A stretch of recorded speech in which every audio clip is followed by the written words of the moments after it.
আপুনি চাহ খাব নেকি? আপুনিও সদায় চাহ খায় নেকি বা আপুনি চাহ প্ৰেমী নেকি? যদি আপুনি চাহ ভাল পায় তেন্তে আজিৰ ভিডিঅ'টো আপোনাৰ কাৰণে। আপুনি চাব পাৰিছে গুৱাহাটীৰ ৰাজপথ মই চাহৰ ভিডিঅ' কিয় বনাই আছো, কিন্তু আজি অলপ বেলেগতকৈ বেলেগ হ'ব ভিডিঅ'টো। আপোনালোকে চাব পাৰিছে এয়া গুৱাহাটীৰ ৰাজপথ চুকুৰআলিক দেখা গৈছে চাহৰ দোকান দিছে আৰু চুকুৰআলিয়ে ইতিমধ্যে চাহৰ দোকান দিছে গুৱাহাটীৰ ৰাজপথত। আপোনালোকে চাব পাৰিছে।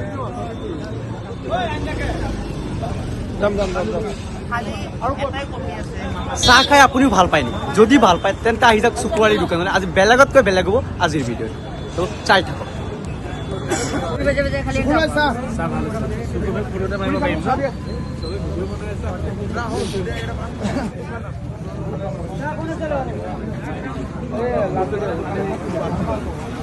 কেনেকুৱা লাগিছে চাহ খাই? ভালে লাগিছে, চুকুৰআলি তাত বহুত মজা।